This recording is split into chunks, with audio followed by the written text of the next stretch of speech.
We are live. Good morning, folks. Welcome. Clerk, we have quorum, I presume, right? That's correct. Will has been We taken. have everybody online.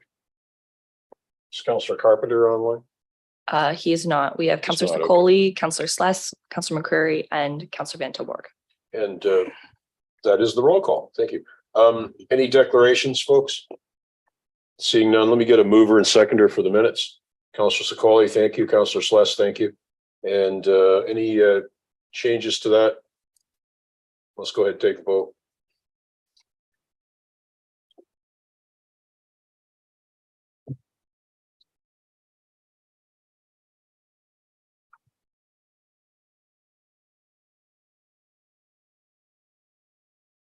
Is everybody able to cast a ballot? Okay. Yes.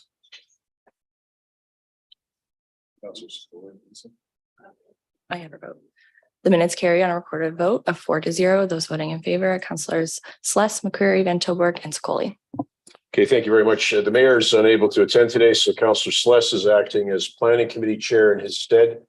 So I'll hand this over to Councillor Sless now for the planning hearing. Thank you, Chair McCreary. We're at the statutory public hearing portion of today's meeting. So there is one public meeting on today's agenda. The public meetings are held in accordance with the provision of the Planning Act. The purpose of the hearing is to discuss the planning application and to hear from the public either in support or against the application. At the end of each of the public meetings, the committee will pass recommendations, which is generally considered for a final decision at the next meeting of council. The name of anyone who speaks in regard to any item will appear within the meeting minutes. Anyone wishing notice of further proceedings regarding the application should also provide their name and address to the clerk's office. The applicant will speak first, followed by municipal staff, and then the public. The applicant will then have an opportunity to provide clarification to any question or issues raised during the meeting.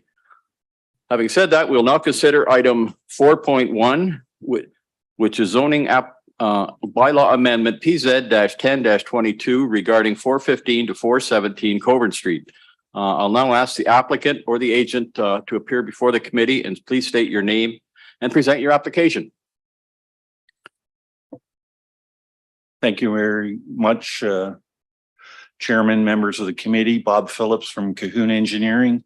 With me today is Nicholas Kirschberger, and we're here regarding a rezoning application at 415, 417 Colburn Street. This was before the committee, I think a few years ago. I wasn't involved in that application where they got an approval for a mixed use development.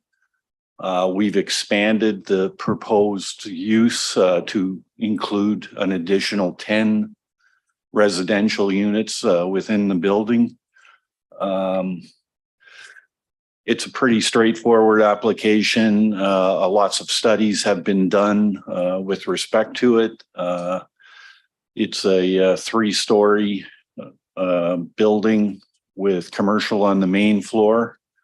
Other than that, I think it's pretty straightforward, and I'm here to answer any questions, as is the owner. Thanks, Bob. Are there questions from members of the committee?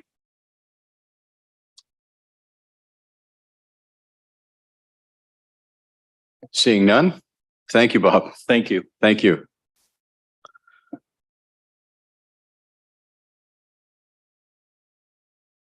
Call now upon city staff to present on the application. And I believe it's Nicole. Okay, Nicole.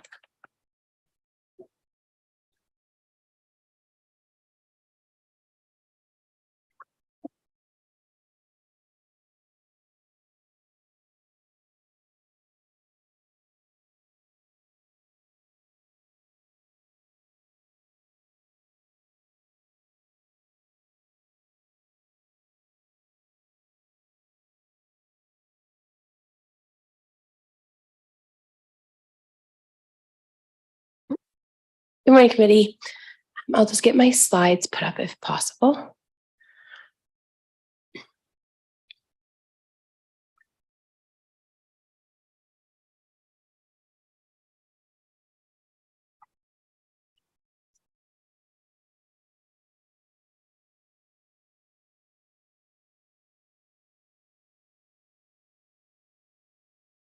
Thank you. So the application, as mentioned, is for the lands municipally known as 415, 417 Colburn Street. Next slide, please. I don't think I have a clicker.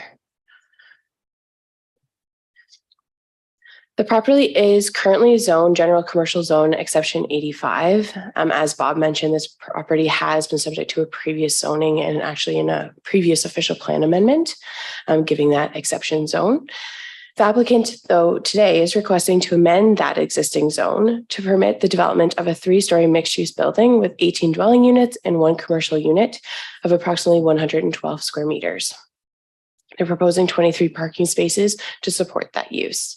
Next slide, please. The subject lands are located on the south side of Colburn Street, west of Murray Street, and east of Peel Street. And the property has an area of approximately 0.24 acres or around 962 square meters. Next slide, please. Subject lands abut mixed-use buildings to the east and the west. Alexandra Park is located just northwest of the property, and this area is characterized by lots of different commercial uses on the main floor, common to the community, such as Marie's Pizza. Next slide, please.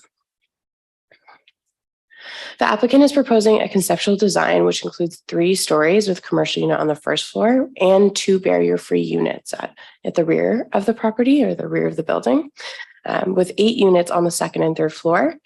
The applicant has identified the residential dwelling units are intended to be 1-bedroom units. Next slide, please.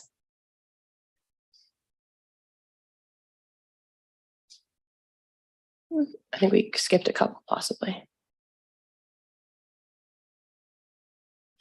One more forward. Oh. Okay. I do have some renderings that Bob provided. If we need them, I can send them to Norris to get up on the screen. But the conceptual design includes essentially a breezeway for vehicular access and parking at the rear of the property. And the applicant is proposing to utilize space on the neighboring lot for parking, in addition to utilizing space on the subject lands. Back to the previous slide, please. There we go. The application was evaluated with respect to the PPS, the growth plan, and the official plan, in which staff have determined that the proposed development conforms. The lands are designated intensification corridor and with that strategic growth area in the official plan and are located on a major arterial road.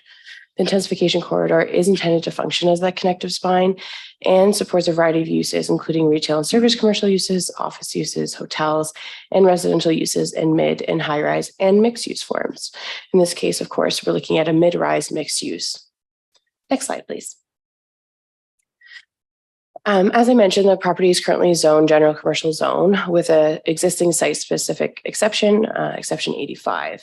The applicant is requesting to amend the zoning to facilitate the proposed mixed-use development with parking on site and off. To facilitate this, staff are proposing to amend the zone to include also a holding, which I will touch on in just a second. Next slide, please. So in relation to public input, a hybrid neighborhood meeting was held on June 13th, 2022. However, no members of the public attended. When evaluating the application, therefore, staff focused on different issues pertaining to the application, such as parking, compatibility and urban design, the holding provision, and site plan control. In relation to parking, the applicant is requesting relief from the typically required 1.5 parking spaces for dwelling units as outlined in the C8 zoning, and 1 space per 25 square meters of gross floor area for the commercial use to permit a 1.0 parking space ratio per dwelling unit while maintaining the existing commercial parking ratio as required. The applicant is also proposing utilizing the rear section of the abutting property to provide additional parking spaces that cannot otherwise be accommodated on the lot. Parking study was submitted as part of the application, which identified that the proposed 18 parking spaces were sufficient. Staff also evaluated the request for parking both on and off site. Similar accommodations have been made in the past for sites in the area to facilitate parking, and the parking proposed would not create any deficiencies for the neighboring lot in terms of planning policy. Compatibility was also a concern evaluated by staff. An urban design brief was prepared in support of the application, which highlights the ways in which the conceptual design supported by the proposed zoning is considered compatible and consistent with the surrounding land uses and neighborhood characteristics. As identified in the report, staff have no concerns with the design and layout of the proposed insofar as the zoning requests identified as part of this application. Staff did consider the most appropriate way to facilitate the proposed development if supported by the committee, and have elected to recommend a holding, not only to ensure the parking agreement required to facilitate the development is completed, but also to ensure issues identified by development engineering around stormwater management and noise are addressed prior to the development. The holding is also tied to a site plan agreement as the site is subject to site plan control. Next slide, please. To support the proposed application, the applicant is requesting site-specific provisions, some of which have already been touched on in this presentation. The applicant is requesting a reduction or an increase in the number of dwelling units, the number of reduction in the number of off-street parking spaces required, and the number of loading spaces, and permission to have off-street parking located on and off-site. I would note that the requests are intended to be in addition to the already existing site-specific provisions outlined in the existing C885 zone. Commentary on these requests is provided in the report, and overall staff are supportive of the requested relief in the context of the subject application, along with the inclusion of the holding provision, which is already outlined. Next slide, please. Land calculation was completed, which identified the proposed development will consume less land to achieve the same number of units compared to a residential only zone, thereby contributing more to an efficient use of land in comparison to a single detached dwelling development in our smallest zoning. The site is also proposing to contribute a commercial component. So just to note, that would not be captured, obviously, in a residential only zone. Next slide, please. As previously noted, the application was evaluated with respect to the provincial policy statement, the growth plan, and the official plan, in which staff have determined that the proposed development conforms. Planning staff support the application to amend the general commercial exception 85 zone to include a holding and additional site-specific amendments to facilitate the application as proposed, and recommend that this application be approved. And I'm happy to take any questions. Thank you, Nicole. Yes, we have one so far. Councillor Sicoli. Hi, Nicole. Thank you very much. Through the chair to staff. With parking, this is a little bit unique. I haven't come across it yet. Under what circumstance could the neighbor decide to revoke this parking privilege or this arrangement? Presumably, if it's registered on title, even if they sold, it wouldn't, the new owner would be bound to the terms of it. But I'm just trying to figure out what would need to happen for this to fall apart for our current applicant. If at all, if anything. Through you to Councillor Sicoli. So you are correct. It is intended to be registered on title, which is part of the holding. A reason for the holding is to ensure that all of those components are in place in the agreement, and also kind of the reason why our engagement is important in making sure that that agreement outlines basically that it is tied to title and in perpetuity, so that there is no ability for that to break down. And so that's on a site just west of this. We have done this previously for a similar type situation in which we facilitated that agreement. Through the chair, if I could add to Nicole's answer, Heidi DeVries, General Manager, People, Legislative Services and Planning. We actually had that situation in the past, Councillor Sicoli, and I believe in that case, the city was a party to the offsite parking agreement and it could not be released without the consent of the city of Brantford. We worked with the property owners to arrange for a new agreement on a new property. And also sent a compliance letter indicating that should the agreement be released and the property would find itself offsite our zoning bylaw, and then enforcement measures would have to take place. So there are some mechanisms in place to protect the city and to ensure that the owner will have sufficient parking in the future. That's what I needed to know. Thank you so much. Councillor Carpenter. Thank you. Is this going to be a condo corporation? Through the chair to Councillor Carpenter, I would defer that to the owner, but from my understanding, that was not the intent. Okay, But I would defer I that just to want to, because to follow up the question on the parking, if it's a condo corporation, the condo would have it on title as well about the parking. And the condo would be responsible to make sure that the parking stays in existence. And if the agreement breaks down between the owner and the condo corporation, it's condo corporation, it's on the hook, not so much the developer. But we're going to register this on title. And what if, for example, the property owner of the parking decides, as Councilor Scully says, to have just another agreement? We as a city have to agree where the parking is going to be. So now if the parking is across town now, we can say no to that as a city. And does that come back before planning? Thank you.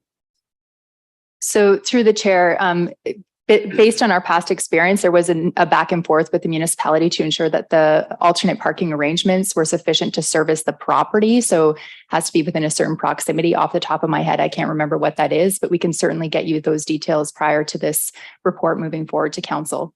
And do we know the details of the arrangement for the parking? I mean, is it rental? Are they renting the space?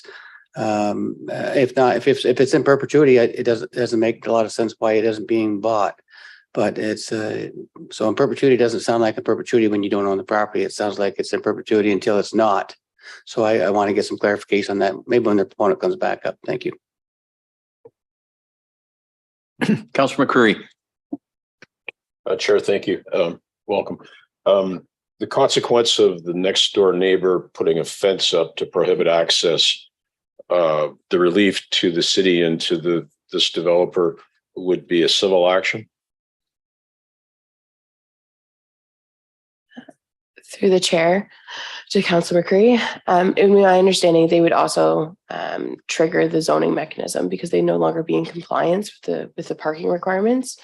So outside of any sort of recourse in the civil sphere, which I'll let Heidi speak to if there is anything there, it would trigger the zoning mechanism, and that would be the recourse for the city. So provided the relationship doesn't sour, there won't be any consequence to this. And did you said there was another example elsewhere?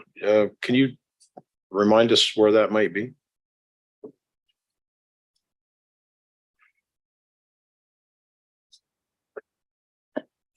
Through the chair to Councilor McCreary, I can. Let me just pull the address.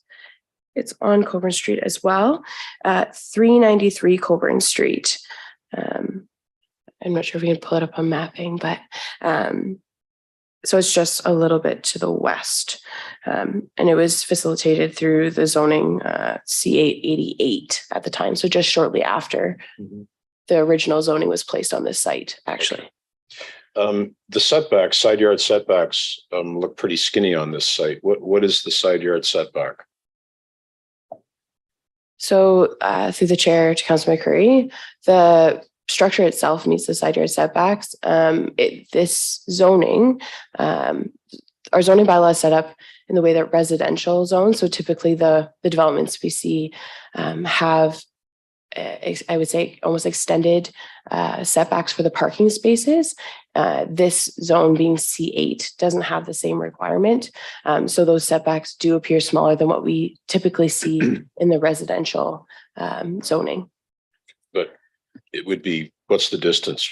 For instance, the new building and the building immediately to the east of it, it looks like it might be a couple of feet.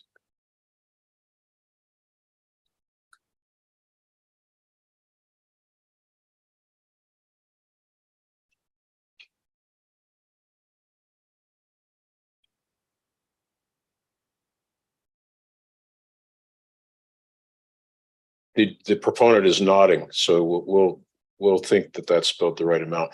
In the city of Brantford, do we permit folks to build right to the property line of an adjacent commercial building? Through the chair to Councilor McCreary, Joe Muto, Manager of Development Planning. That does exist, but there are building code requirements with respect to the number of openings and what that distance would actually be. So if there's a window or a door in terms of like a fire separation requirement through the building code, then they'd have to set back from that. But otherwise, yes, you're correct. Would would it be sensible simply to build right to the property line rather than leaving 2 feet of air? I'm just wondering if that's permissible, and to me, it would make more sense.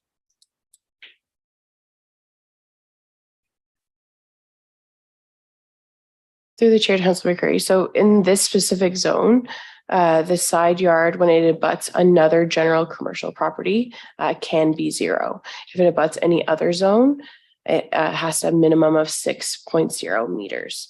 I'm not suggesting we want to change this, but I'm just asking, for future reference, if folks want to build to the property line, we can accommodate that. Through the chair to Councilor McCreary, short of doing any kind of housekeeping amendment, we do have a consultant that's working on a new comprehensive zoning bylaw, and that's something that we can actually ask them to investigate for us. Yeah, thank you very much for that. Are there any further questions of the committee or by the committee? I've just got a couple. Is there parking immediately out front of this property on Coburn Street? Through the chair to you, Chair, there is on-street parking in this area. Yes. In the area, but is it out front? Like, I guess where I'm going with this, if one of those commercial entities that would be on the main floor are say a variety store, I can't see anybody pulling through the driveway, going back and parking, coming back out, walking out, going into the store, then going back to the back of the building, getting in their car and leaving. They would park out front, run in, run out. I'm just wondering if that is the case here. So through you to you. So there's 2 things. So the current site-specific zoning does limit the uses in comparison to the C8 zone. So already applied to the site, it does have a much smaller list of potential uses, including those. It really narrows down the commercial uses. So something like a convenience store actually isn't permitted on this specific site. But there is parking spots along the front. And one consideration I know that is made by transportation is we always make sure that we're not losing any parking along the street. Okay, no, it's just people are lazy and they're going to go to the least resistance and they would park out front. I would, you would, I think anybody normal would. So I was just concerned with that. And it would appear that really the new normal for a parking ratio is 1-to-1. It seems that everything coming through now is 1-to-1. It's not one, even though the bylaw says 1.5, every application lately has been coming through at a ratio of somewhere around 1-to-1. So I'm just wondering if that's something we're contemplating as we move forward of adjusting that.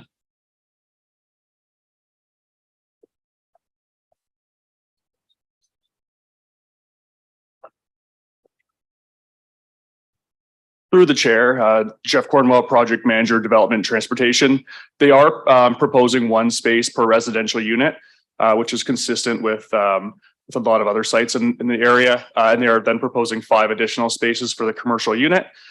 To speak to your question about on-street parking, there is on-street parking immediately in front of this business. They did a parking study on both a weekday and a weekend, showing that at all times, less than 50% of the current on-street parking was being used. So there was ample opportunity for whatever their commercial use would be.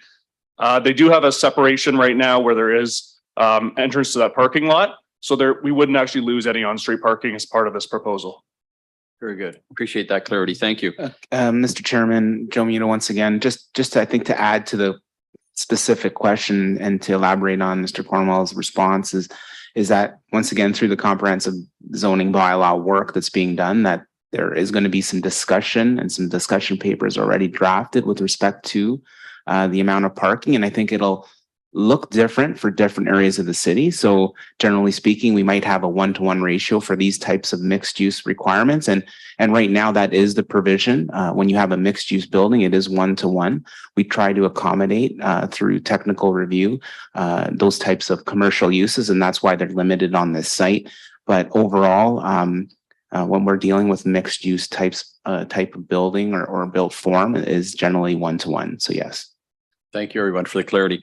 And just finally, under the compatibility and urban design, it makes reference to this building being exactly what we're looking for in the Coburn Street West corridor. I believe that's a typo. It's not Coburn Street West. Is that correct?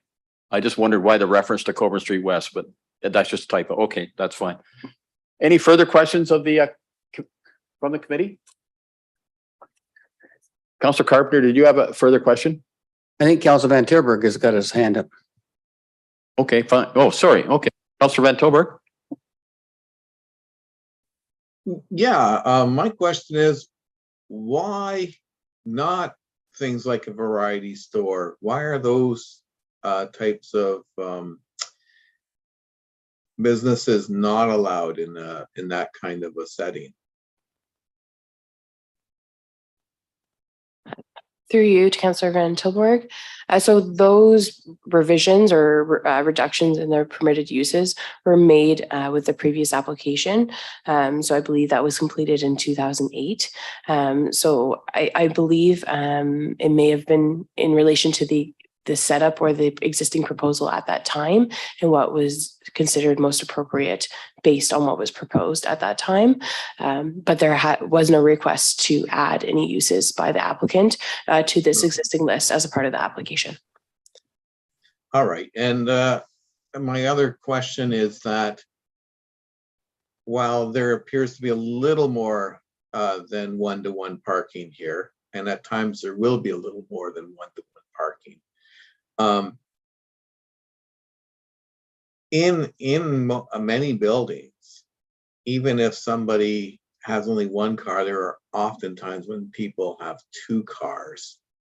And while I do believe it's probably suitable for this particular build, I would be very hesitant to see this one-to-one type ratio continue, because you can do it and you can pass it, but it isn't realistic to what actually happens. And I think we have to accommodate as best we can what actually happens.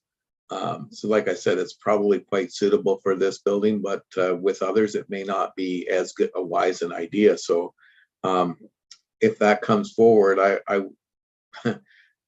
I just think that it might get pushed on us, or we might be agreeing too often for these one-to-one ratios.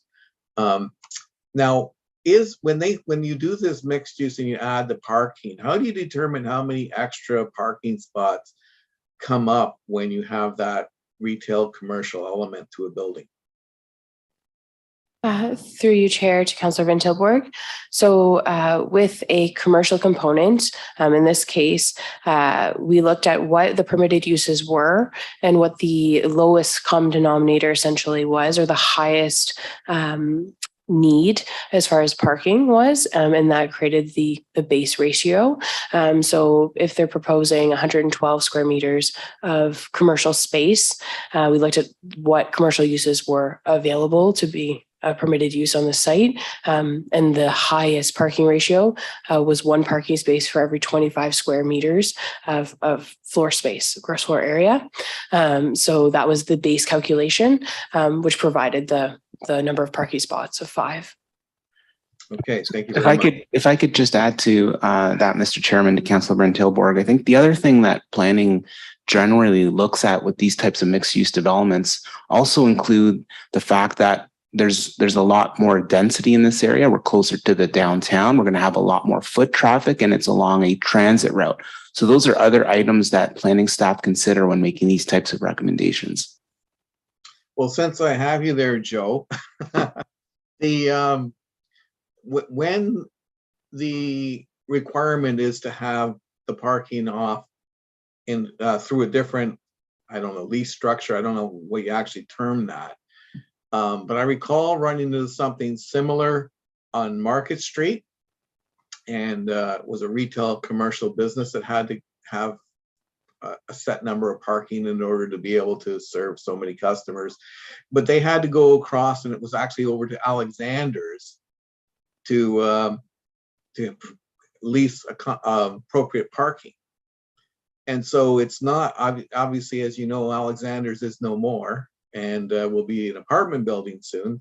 So we have encountered incidences where those setups can change over a period of time.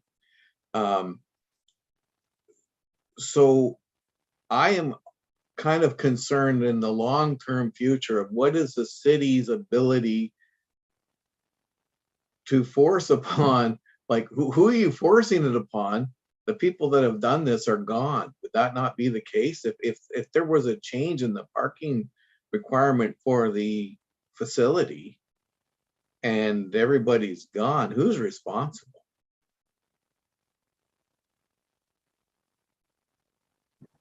Through the chair to Councillor Van Tilburg. So in those instances, and this is why in this case we have a potential third party agreement that's going to be placed in perpetuity on and registered on title for the subject lands, so that if that ever changes or ownership changes, that the parking is going to stay there. If a new owner comes in and addresses or looks at something with respect to additional units or change in uses, then that's something that planning staff in conjunction with technical staff will review at the time of that application in the future. Wow, I wish I could do the same, secure parking and have tenants secured when new owners come in. Thank you. Okay, thank you, Councillor Van Tilburg. Are there any further questions from the committee? Councillor Carpenter? Yes, thank you. And Joe, just to clarify, the 1:1 ratio is in existence now for any place that has commercial on the ground floor. Is that not correct? Through the chair to the councillor, that is correct. Okay, so it's not a change. It's actually how it is right now. Okay, looking at the site plan, I haven't been able to see where the garbage container or collection will be. Do we have any idea where that will be? I didn't see it in the report anywhere. Through the chair to Councillor Carpenter. Yeah, so on the slides earlier, it probably was hard to see, but there is garbage proposed essentially interior to the site. So you might be able to see if you have it in front of you, essentially the floor plan of the first floor on the left kind of block of the ground floor, there would be a little area with garbage bins tucked in. And the intent identified by the applicant would be to roll it out to curb for pickup. So the site, when talking to environmental services, given the number of units, isn't currently required to have private pickup. So they would be using the existing curbside with that rollout type system. So they'd have to have a tenant or somebody that was tasked with that responsibility to take out everyone's garbage? Correct. Yeah. That's kind of the thinking? Yeah. Okay, thank you. Councillor Van Tilburg, further? Yeah, Councillor Carpenter just hit a bullseye there, because in that area, because you basically said to the left, so I'm assuming that this would be the southwest portion of the property is where garbage containment would be. Something like that. Through the chair to Councillor Van Tilburg. So it's internal to the structure. Essentially, it's got like a alcove within the structure off of essentially what's identified as a drive-through or the breezeway area. So it's at the back of the I think I understand, but I don't, because here's my problem is that I have a building quite adjacent to it, and it has less occupancy, significantly less occupancy, and it creates significant garbage, and they have bins there, and it causes an incredible grief for the neighbors in the area with the bins that are happening right now.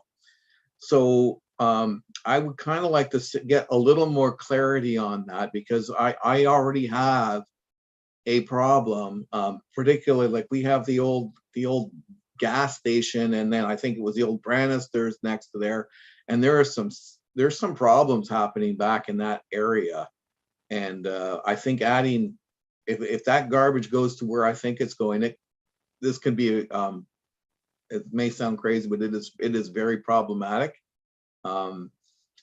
So yeah, if I could get a better diagram and a better explanation for when this comes to council, that would be very much appreciated. Through the chair to Councillor Van Tilburg, well noted. Through This review, we're looking at a conceptual rendering. I'll defer to the owner and Mr. Phillips to respond to that. But ideally speaking, through the site plan control process, which this application will be subject to in the future, both ward councillors will be circulated that updated site plan and addressing those types of issues and matters with respect to the refuse area and any buffering will be looked at in much more detail through that process. Thank you, Joe. Further questions from the committee? Seeing none, I've just got one more. There's two barrier-free units in the building, and there's one accessible parking space behind the building. Can you explain the rationale for that? Through you, Chair, there's actually two proposed. Okay, I think in the background, I read one. Oh, I have to double check, but yeah, they're actually, if you can see on the site plan, there's two. So one type A and one type B, and they're immediately out in front of the barrier free in the parking area. Okay, thanks for that clarity. Are there any further questions? Councillor Carpenter? Just one, and I apologize, Nicole, I did find it, the garbage it's actually in the building now that I've expanded the size of the site plan, eyesight, but sorry about that. Why are we not considering, like, why are we not just requiring that to make all the units, at least with 36-inch doors, that makes them fully barrier free, all the units? It's just a difference between a 34-inch door and a 36-inch door, isn't it? So when we're looking at standards going forward, Joe, I hope we consider that. That's all. Just a comment. Thank you. Okay, thank you, Councillor Carpenter. Seeing no further questions, thank you, staff. Okay, we'll now open the floor to members of the public seeking to speak to the item. We have nobody registered virtually and members of the committee to participate in the hearing. And I don't see anybody in the building that wants to speak. I'll ask for a second time. Is there any member of the public who wishes to speak to this item? Please come forward. For a third and final time, is there any member of the public present today or online that wishes to speak to this item? Having seen none, thank you. Are there any further clarifications that the opponent would like to make on this item before it's debated? Okay, thank you, Bob. We'll now close the public hearing. Could I get a mover and a seconder to put this on the floor? Councillor McCreary, Councillor Sicoli. Okay, is there any discussion? Councillor McCreary. I was sort of expecting the proponent would come back up. With respect to the garbage, I think there was a mention of wheeled containers. Are these just going to be like the 40-gallon garbage cans? They're not going to be something that we need material handling equipment to collect. Okay, thank you. That's all, Mr. Chair. Thanks. Further discussion? Seeing none, we'll call the vote.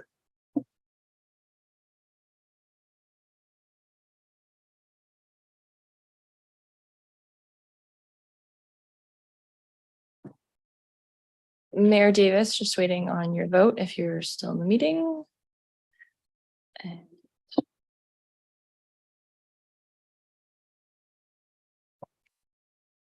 item 4.1 carries on a recorded vote of 5-0. Those voting in favor, Councillor Sless, McCreary, Carpenter, Van Tilburg, and Sicoli.